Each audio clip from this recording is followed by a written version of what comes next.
Fracture Sounds give it some proper wallop with a massive sounding tom factory. It's a powerful and hugely playable addition to their Epic Ensembles, featuring a range of toms perfect for that high-octane action blockbuster sound. Now, any sample junkie will attest to the fact that you can never have enough Epic drum samples. They're simply too much fun to play. Fracture Sounds clearly agree with their release of Tom Factory. They've sampled not just your regular concert toms, but other more unusual types, such as octobands, that are increasingly being used in modern scores for their punchy timbres. We get ensembles and solos, plus a range of playing techniques and mic setups. Like their previous drum offering Box Factory, there are a number of heavily processed options that can get you where you want to very quickly, alongside the raw recordings too. I reviewed and love this approach with Box Factory, and I've been using it in my own work a good amount, so I was excited to get stuck into this library that shares the same aesthetic, but with more traditional drums. And although there is no cardboard involved this time, there is some clever use of paper. Tom Factory features 5 performers playing over 35 drums, including concert toms, rototoms, octobands, floor toms and kick drums. There are 82 articulations, up to 6 dynamic layers and always at least 4, up to 9 round robins per dynamic. There's 3 mic positions with 6 diverse mixes from natural to super aggressive. It's all housed in Fracture Sounds' factory engine and includes a sequencer. There are 72 NKI patches. It's a 15GB download compressed from 43GB, and everything works in the contact player with full NKS support for complete control hardware. One of the main features of Tom Factory are the 6 baked-in mixes. These are nothing to do with the settings in Kontakt, but actually comprise of external processing done to the samples before they even got into the engine. Using the NKS capability, I'm now going to play a selection of them so you can clearly hear the differences.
The Hype is arguably the default mix option here, with a very modern sound that is both present and full and generally the most balanced.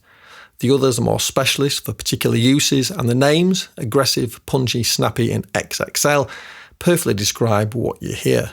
It's worth noting the XXL and punchy mixes were processed through an analog mastering chain and don't feature the 3 mic options available on the others. Now, 5 of these 6 mixes are very production ready and superbly crafted. But there's also the raw mix, which is ideal as a starting point for your own processing, or if you just want a purer, less hyped sound. Each of these mixes are available for every drum and articulation, and I'll play a few examples of each and sometimes use the sequencer to also illustrate how that works.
As you can hear, the range of timbres is huge. There are deep drums, which include the kick and floor tom, standard concert drums, and the tight focus sound of the rotos and the octobands. You'll have also noticed alongside the 5 main ensemble patches, there are plenty of solo concert toms, octobands and rototoms, which are ideal layered to add the focus only a solo drum can bring, or to use by themselves for times when you want less of that huge ensemble feel.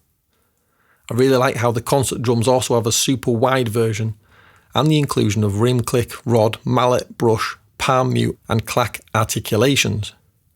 These are often useful for faster playing, and some can add a real snap to percussion parts. The tom ensemble also has some recordings with paper on the drum skin to achieve a similar goal. I'll load up the Tom Factory Essentials preset here, using the raw mix to take a quick tour of the interface. These Essentials patches also come in every mix variation and are kind of like all-star presets that include a bit of every drum and are very handy for quick auditioning. We've got a really simple, neat and well laid out interface here with just enough controls, not too many, not too little. And we're going to be starting with the sculpt, which is the bit at the top there that basically dials into contact zone processing to add extra stuff on top of whatever patch you've got. And we're working with the raw mix here, which is the most organic in the library. This is the drum just by itself. When I add punch in, you'll hear a lot more of the transiency attack come up.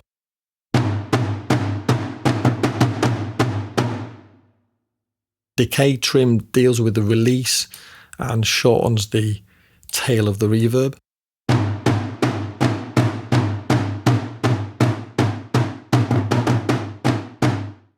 Still sounds like a big old drum, but it's a bit tighter, so that's really good for quicker playing.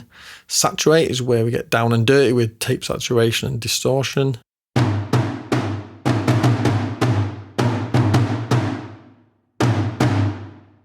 And then squash is the compressor.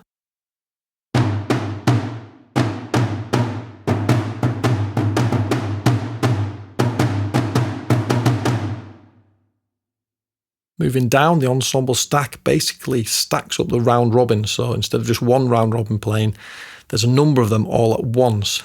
And the size dictates how many round robins are going on. So if we dial that up a little bit, slightly bigger, but it's not hugely apparent until we start dealing with the looseness. And this spreads the round robins in time for a bigger and looser feel.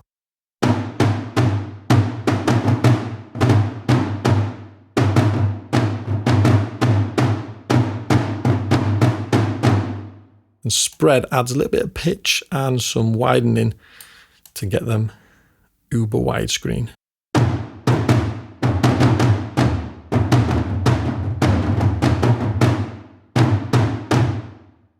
I'll take them back off. You'll notice a big difference.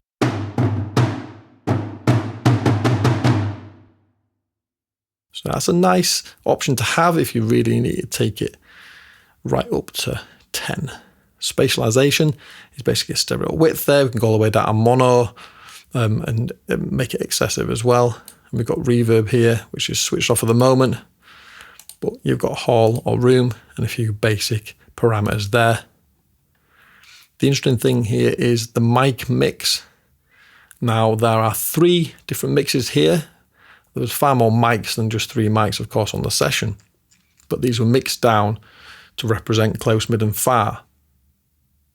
Close has got your spot on your overheads. You've got mid, which is like a conductor's type of perspective. And then far, which was up in the mezzanine area of the church studios to get that beautiful ambience. So I'll choose a different drum. Let's go for the little higher one here. I'll just solo each one so you can get a little taster. Oh, let's get it up there.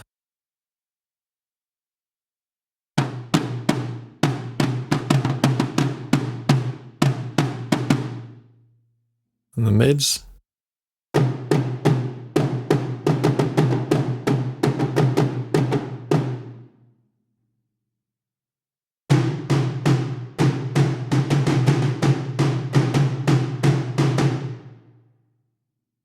really well done. They're very all distinctive enough that you really hear the difference as you start making different mixes of them.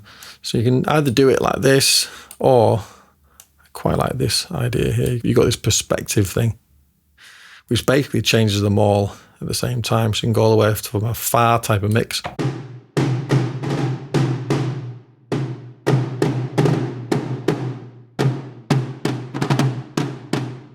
That's really handy and a nice little feature.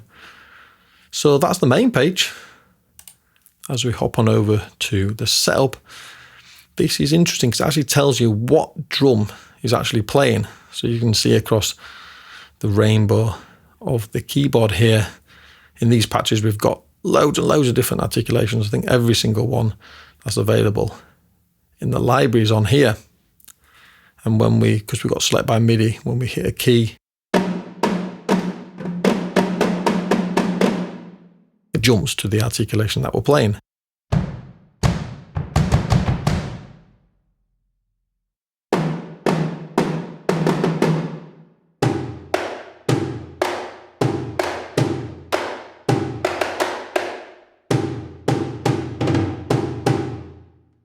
And it's really neat. You can get nitty gritty with it in terms of changing parameters per drum, the volume, the panning, and on the solos, the left and right. So we can actually make that slightly more right biased or left. Now, it was slightly annoying you can't actually get it in the middle, because when you're playing some of the solo patches, you might actually just want it in the middle. But it does leave you with the ability to play two-handed and have one on the left and one on the right. But yeah, I would like to see a kind of central thing for that. It might be quite nice. We can just scroll along here and see all the different, many drums that we've got going on as well. When we switch to the ensemble, there's a few different types of controls, and you can also learn. So we could press this, and then we could hit different keys on the keyboard, and it automatically then maps that to a different key. And if you wanted to, you could. You can auto map one key per drum or two keys, depending on your preference for playing style. And you can also actually there's options to make it so it's two-handed play, so you do one octave apart. When there's more room, when they're all in here, you don't get that option. But we can actually clear all, and then we can start from nothing. And you can build your own ensemble up as you see fit. So we could have some of the wide toms. We've got them, see, automatically making single hits, because I think we're on that one, yeah. So if I do two keys per drum, we'll change them, and you can see them are now mapped for two keys. And this is where we could do what I was on about before with the octave spacing, and we can octave space them for two-handed playing, which is real nice. So I'm just gonna, let me load up these concert paper ones, quite cool. So we've got them, but we're going to auto map that just to two keys per drum. Go back here.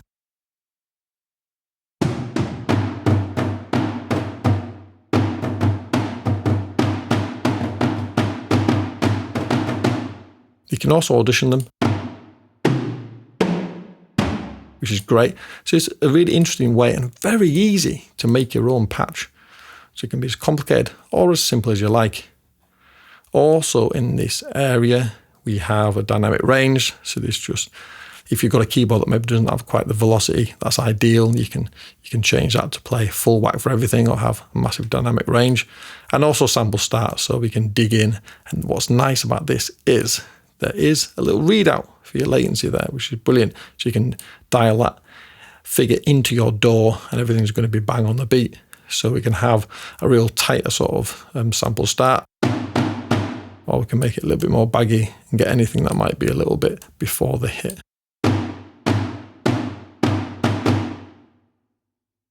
So we'll leave that where it was, 25.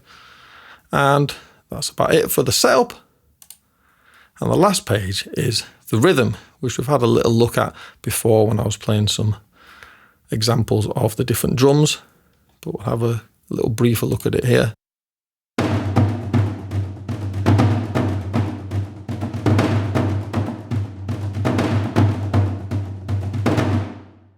a fairly simple sequencer here, and just simply draw in your pattern. You've got the rate down here. We've got different restart options as well. But what's great about this is what happens with the mod wheel as we're playing.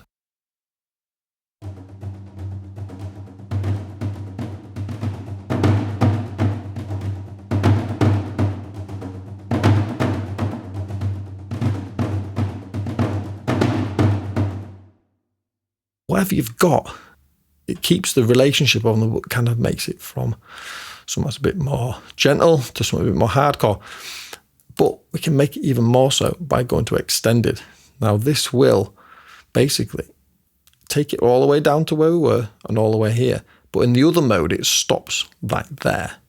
But by doing this dynamics mode in the extended version, we can get right to the top.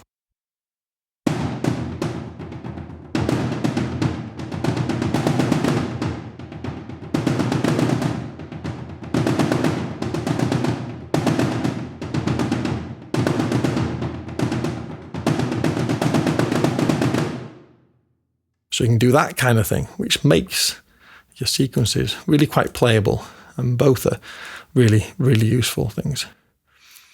And also, if you want to do it manually using your mouse, you can do that as well. And we've got a little step counter there to do it with the steps. Now we've got a filter as well. So again, we can just dial something into the filter.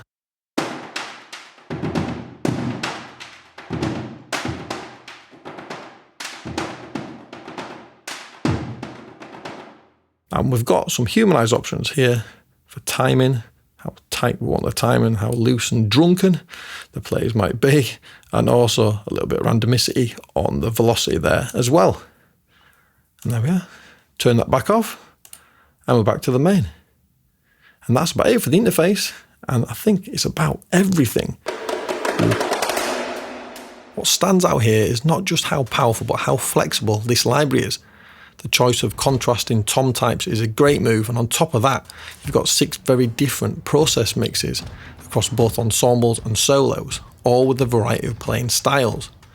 The result is that Tom Factory is capable of thunderous low-end battering worthy of a Marvel trailer, right through to highly transient clicks for quick patterns and everything in between. It also makes it a perfect library for layering with other percussion, as you can easily choose just the right patch to fit in nicely.